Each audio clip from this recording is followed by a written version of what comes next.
మాజీ మంత్రి కేటీఆర్ మీడియాతో మాట్లాడుతున్నారు, లైవ్ చూద్దాం. అదాని దొంగ, చౌకీదార్ చోర్ హే, అదాని ఫ్రాడ్ హే అంటనే ఉన్నాడు. మరి ఎందుకు 100 కోట్లు ఎందుకు ఇస్తున్నావు? కొసరు మాత్రమే ఎందుకు ఇస్తున్నావు? అసలు 12,400 కోట్ల ఒప్పందాలు ఎందుకు రద్దు చేస్తలేవు? మేమేదో చేసినామంటున్నావు, అవి కూడా రద్దు చేయి. మేము వద్దంటున్నామా? మేమేదో చేసినామంటున్నావు కదా, మేము చేయనే లేదు. మైక్రోసాఫ్ట్ ఇది అదాని అంటావు, నీ పరిజ్ఞానం అది. ఒకటి మాత్రం పక్కా, ఈ ముఖ్యమంత్రి ఆయన ఇంటి పేరు మార్చుకోవాలి. ఆయన అనుముల కాదు, అబద్ధాల రేవంత్. ఇంత పచ్చబద్దాలు చెప్తాడండి ఎవడన్నా ముఖ్యమంత్రి అంటాడు? ఇంత దుర్మార్గమా? మైక్రోసాఫ్ట్ డేటా సెంటర్ని పట్టుకొని అదాని డేటా సెంటర్. అదేవిధంగా నేషనల్ హైవే ప్రాజెక్టులు మేము ఇచ్చినాం, రక్షణ శాఖ ప్రాజెక్టులు రాష్ట్ర ప్రభుత్వం ఇచ్చింది, ఎలక్ట్రికల్ ట్రాన్స్మిషన్ ప్రాజెక్ట్ అది కూడా కేంద్ర ప్రభుత్వ ప్రాజెక్టు మేము ఇచ్చినాం.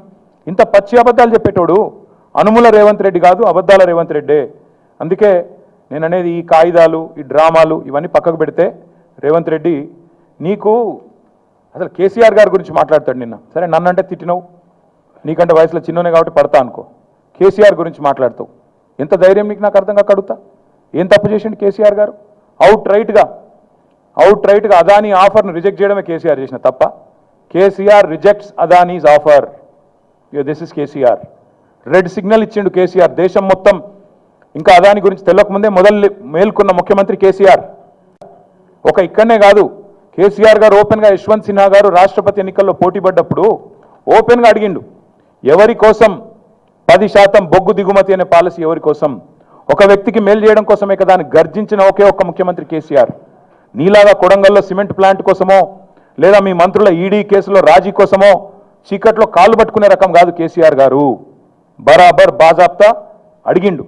నువ్వు బ్యాగులు మోసిన దొంగవు కాబట్టి అదే బురద మా మీద ఊస్తా, నువ్వు చేసే లుచ్చా పనులు ప్రపంచమంతా చేస్తుంది, నీలాగా గౌతమ్ బాయ్ అని చిల్లర పనులు చేసుకుంటూ ఆయన చుట్టూ తిరిగి మస్కా కొట్టే టైపు మేం కాదు, మాకు ఆ కర్మ పట్టలేదు. ఒకటి మాత్రం పక్కా చెప్తున్నా, నువ్వు ప్రశ్నించినా ప్రశ్నించకపోయినా, నువ్వెన్ని డ్రామాలు చేసినా, నేనేదో రాహుల్ గాంధీ గట్టిగానే వరకు దిగినవు రంగంలోకి, మాకు తెలియదని కాదు. రాహుల్ గాంధీ 2 ఫోన్ చేసి దొబ్బితే ఇక ఇజ్జత్ పోయింది, ఎట్లాగూ మార్కెట్లో ఏదో ఒకటి చేయాలని చెప్పి కవరింగ్ కోసం నిన్న దిగినావు, తప్పు ఒప్పుకున్నావు. అదాని నుంచి 100 కోట్ల విరాళం ఏదైతే తీసుకున్నావో చెంపలేసుకున్నావు.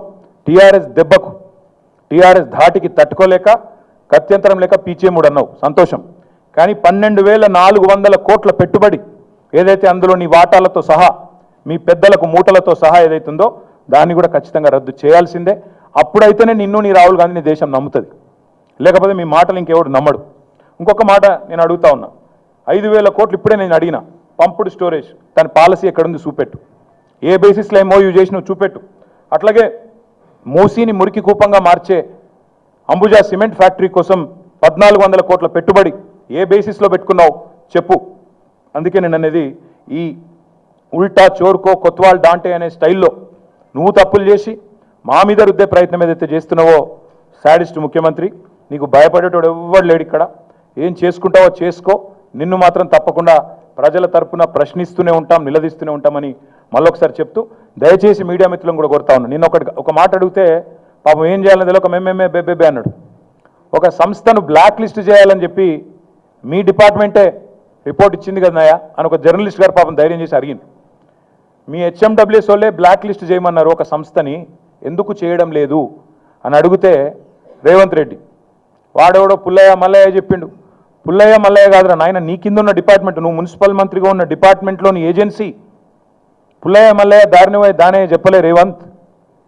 HMWSSB, Hyderabad metro water supply and sewerage board, ఆ అంశం మళ్ళొక రోజు మాట్లాడతా, ఈరోజు మాట్లాడను.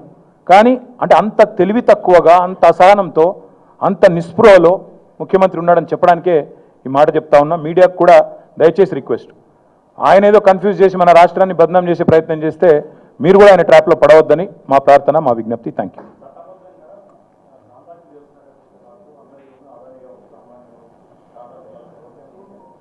చట్టబద్ధంగా కాంట్రాక్టులు చేయవచ్చని మాకు ఇన్ని రోజులు తెలియదు, ఈయన వచ్చినాకనే తెలిసింది. కరెక్టే, ఇక ఈయనే చెప్పాలి మాకు చట్టబద్ధం గురించి. మేము ఒకటే చెప్తున్నాము బ్రదర్, మేము ఒకటే చెప్పేది, రాహుల్ గాంధీకి రేవంత్ రెడ్డికి అసలు ఒక శృతి సయోధ్య ఒకటే మాట మీద నిలబడే ఆలోచన ఉందా? అయితే ఆయన పిచ్చోడు లేకపోతే ఈయన పిచ్చోడు, ఇద్దరు ఎవడో కూడా తెలుసుకోమన్నాడు. ఒక రూమ్లో కూర్చొని ఇద్దరులో ఎవడు పిచ్చోడు తెలుసుకొని బయటికి రమ్మన్నట్టు. అదాని ఫ్రాడ్ అని మొత్తం రాహుల్ గాంధీ ప్రపంచమంతా తిరిగి చెప్తాడా? లండన్ పోతే అదే చెప్తాడు, న్యూయార్క్ పోతే అదే చెప్తాడు, వేరే దేశాలకు అదే చెప్తాడు, మన దేశంలో ప్రతి రాష్ట్రం పోయి చెప్తాడు. మరి రేవంత్ రెడ్డి గారేమో ఇక్కడ అదాని గారి బాకా ఊదుకుంటూ